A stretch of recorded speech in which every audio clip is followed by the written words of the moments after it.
Okay, Bismillahirrahmanirrahim. Assalamualaikum warahmatullahi wabarakatuh dan salam sejahtera. Bertemu kembali dalam channel Cikgu Ashraf, subjek perniagaan.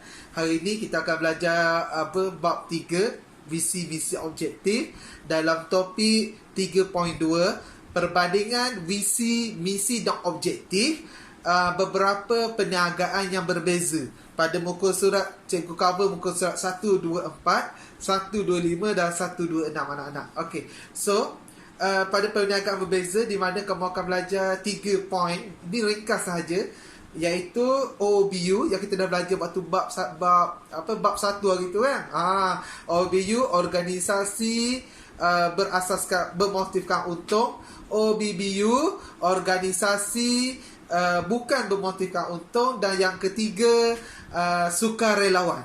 Yang ketiga, sukarelawan. Okey. So, ingat anak-anak, untuk cikgu sentuh dulu OBU, kalau tanya exam tanya soalan merujuk pada soalan peperiksaan, OBU kita dah tahu, organisasi bermotifkan untung. So, matlamat perniagaan tersebut nak dapat apa? Matlamat perniagaan tersebut mestilah nak memaksimalkan keuntungan. Itu jawapan dia. Kalau tanya perbezaan untuk visi misi objektif. So, visi misi objektif, perbezaan OBU dengan OBBU.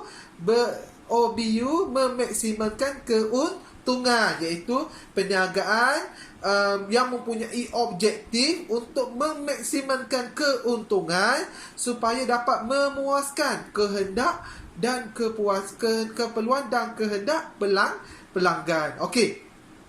So, apa contoh OBU? Kamu dah biasa tahu dah. Contoh OBU ni milikan tunggal, perkongsian, syarikat, koperasi, franchise, semualah berkenaan dengan orang yang buat bisnes nak dapat duit balik kan.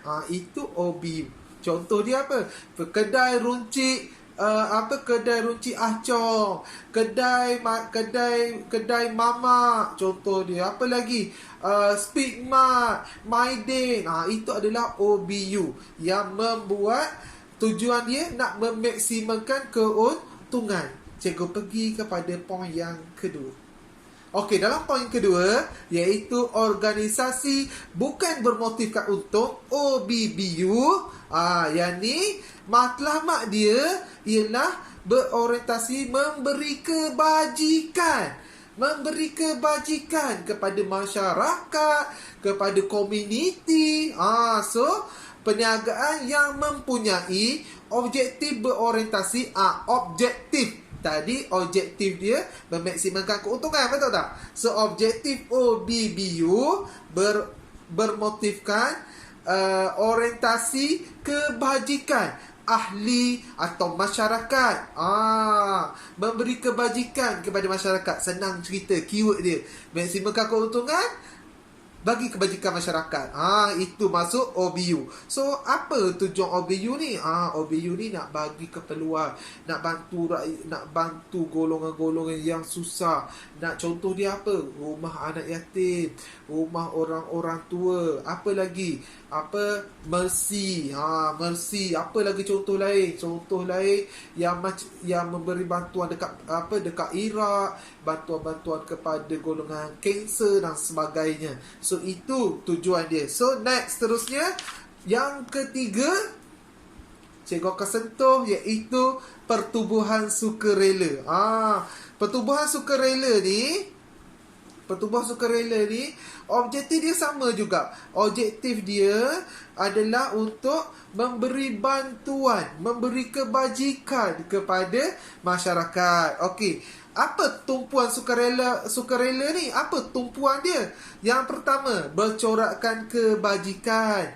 Yang kedua, berfokus memberi perkhidmatan yang disediakan kepada ahli dan masyarakat. Yang keempat, bercorak aktiviti. Okey, yang ketiga, bercorak aktiviti. Yang keempat, dikenali sebagai nama persatuan. Contoh dia apa? Persatuan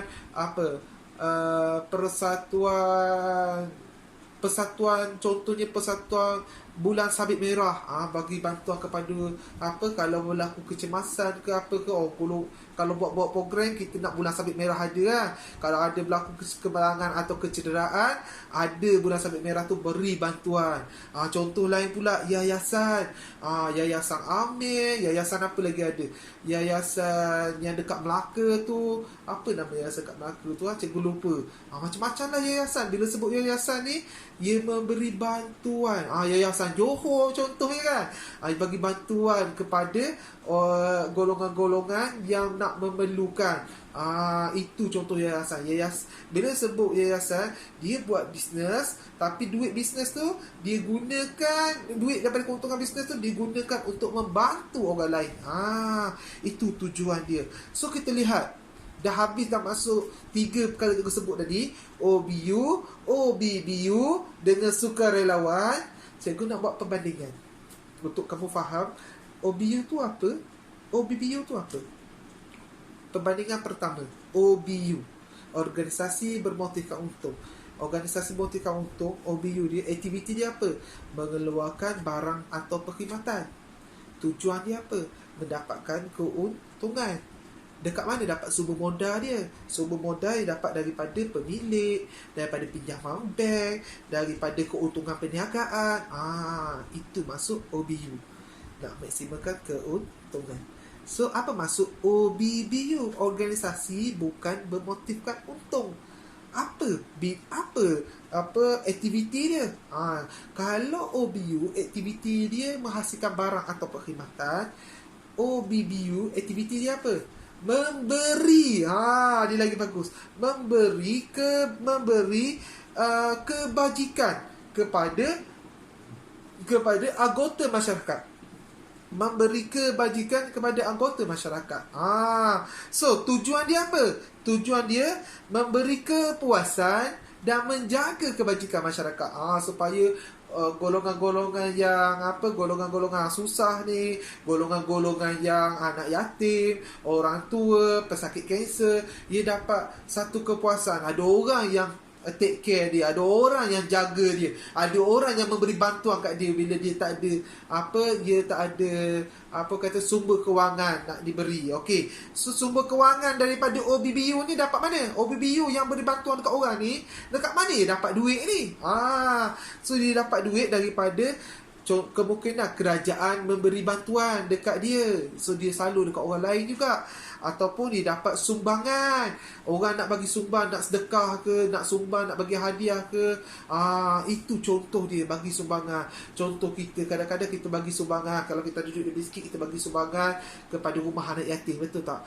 Kita sedekah dekat rumah anak yatim. Bila kita sedekah rumah dekat anak yatim tu, so owner rumah anak yatim tu dapat duit tu, dia beli barang kepada dia beli keperluan kepada anak-anak yatim ni. Itu contoh dia. Okey, so itu sahaja daripada cikgu untuk perbandingan visi, misi dan objektif untuk perniagaan yang berbeza. Ingat, keyword dia senang je. OBU bermotifkan untung, tujuan dia memaksimalkan keuntungan. OBBU tujuan dia apa? Memberi kebajikan dan kepuasan kepada anggota masyarakat. So itu saja daripada cikgu. Sekian, terima kasih. Assalamualaikum warahmatullahi wabarakatuh. Cikgu Asraf, subjek perniagaan.